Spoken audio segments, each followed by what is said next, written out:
Hello, I'm Red. This is Bella. We're coming to you to talk to you about overcoming obstacles and dealing with baggage from your past. Basically, they're two of the same thing. If you can overcome obstacles, you can deal with baggage from your past. Because all an obstacle is either your baggage from your past, dealing with situations that's stopping you from getting to where you want to be at in life, dealing with situations that's stopping you from where you need to go. So basically, overcoming your obstacles is basically a big step in improving your life, because dealing with your obstacle can be, oh, I want to go get my GED. I want to go to college. I want to go get this house. I want to get a good job. You're always going to have something or somebody trying to throw shade at you, trying to tell you what you can and can't do. But all that is an excuse. If you don't see yourself going, I didn't know the volume was up. If you can't see yourself, basically, in 5 years, what do you want to be? You still want to be living the same lifestyle you're living? Walking down the same path? Worried about when the next J is going to drop? When your next check going to come in? The next handout? By the way, that's our next topic. So, in dealing with baggage from your past, baggage from the past can be resolved if you actually, the person you're so-called want to be in a relationship with, if you're honest and you're honest up front, a lot of that can be dealt with in the beginning, because you give them a fair chance to choose whether or not if they want to be with you and go through the motions with you. But you also have to make a decision. If you're going to be with somebody, you don't need to just to make that commitment halfway. If you're going to be with somebody, it doesn't matter if you're wondering if it's going to last for 6 months or 3 days. If you're going to make that commitment and you're going to put your emotions in that person to invest their emotions in a relationship with you, then you do need to let go of the past, whether the past is your family, your ex, your whatever the situation may be. If you're hanging on to something that's going to drag what you're trying to step into down, then you have a decision to make. Do I want to continue to entertain this ex? Do I want to continue to let my family be a big drama issue for me, or my friends to cause hell in my life? Or do I want to be in a relationship with this person? Because most people are not going to put up with the baggage that you walk into with unless they're a damn fool.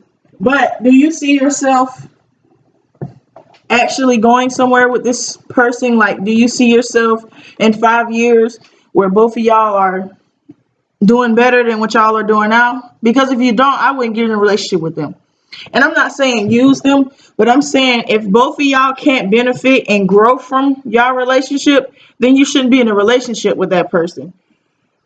And 9 times out of 10, if you got baggage from your past and you don't want to tell your significant other, 9 times out of 10, it's going to be because you still involved with that person, or you're still involved with whatever it is, and you still have feelings or you still care about them. So going into a relationship with baggage is a no bueno. How you say it? A no-go? A no-go. So at the end of the day, I say if you can, basically baggage from your past is an obstacle. And I feel like if you can overcome that obstacle, you can overcome anything. And it's easier to say that than to do it as well, because our past holds a lot of emotions in whatever we went through, whether that thing from the past be something from your childhood, whether it be baggage of low self-esteem, all of those different type of things is just the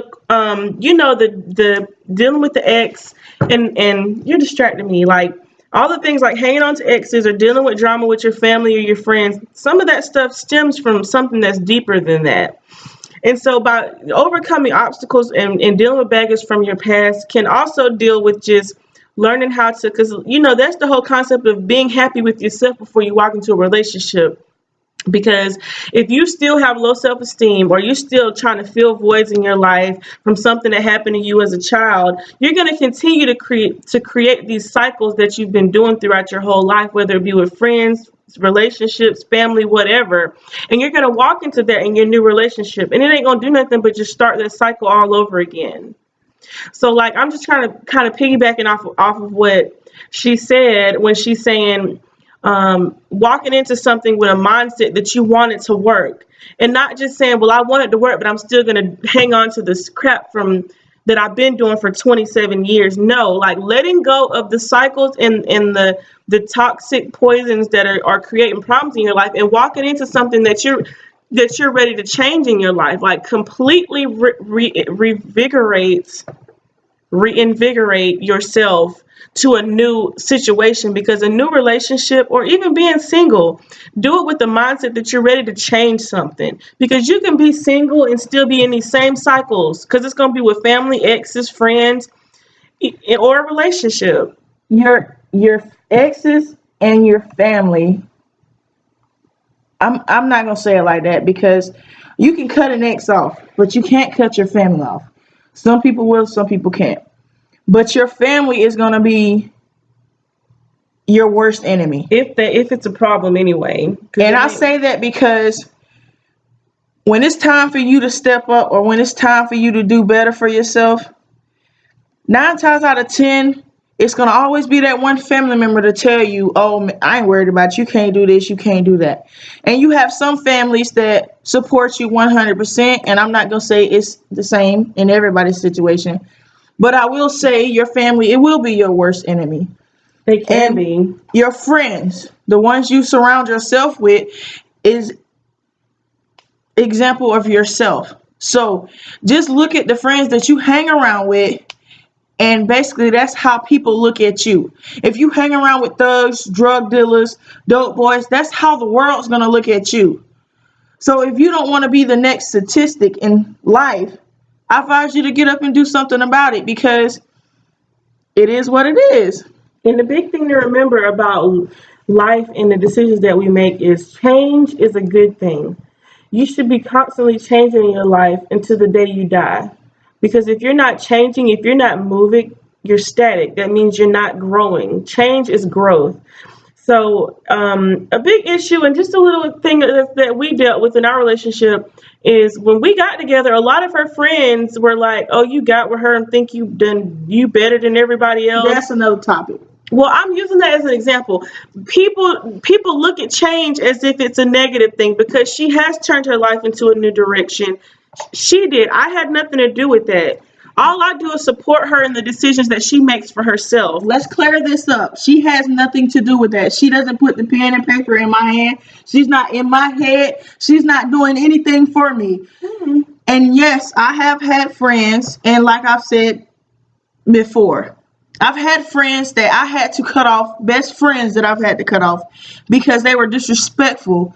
And because they were disrespectful to me and my significant other, you have to go, because at the end of the day, now I really see who my true friends are. All these people that came around and was like, oh, yeah, I'm going to support you, even if you move 10 hours away. I ain't nothing but 2 hours down the street, and these people already got something to say. Always got something to say. Every time I go home, you always got something to say. So now that you can see this video, I'm telling you why I cut you off. And me personally, I don't have to explain nothing to anybody. Sorry, I'm getting on my soapbox. Yeah. But at the end of the day, I had to deal with problems like that, as in relationships, friends, overcoming a whole bunch of obstacles. I always been told all my life I can never do this, I can never do that. But I'm doing it. But the thing is, when you're in a relationship because I guess we're trying to do the friend and relationship thing as well as talking about overcoming obstacles, because all these topics intertwine and they relate to each other. And the thing you have to understand is, sometimes, like she was saying earlier, look at your friends. If none of your friends are not doing anything with their lives, and that's something that you are entertained by, or you're 2 R's. Or if you're, it is 2 R's in there. Yeah. See? Or if you are friends with people that are negative or down on themselves, What, we're stopping it No, too? you're getting cut off. Why? Cause Well, look, we're trying to figure out how to like condense this down to a small, because we could go on forever talking about this topic. But the main thing we wanted you to take away from this is, look, guys, we've lived it when it comes to friends, family, especially my family, exes. We've been through the worst with exes. The only thing that we probably haven't done with an ex is cheat on each other with an ex. or cheat. Period. I don't cheat. I'm just. Well, I'm like, we haven't like completely crossed these boundaries that you can never return from. But our exes have both been huge problems in our relationship. But the key here is we've learned how to open ourselves completely up to communication, whether it comes with personal obstacles, exes, with any external factors. We've learned how to communicate. That is the key here. Talking to your significant other, even when you feel like they're not going to understand you, opening up 100% and talking to them. She's trying to hurry up and get me off of the thing, but this is important. I'm gonna stop it and we can go to another video.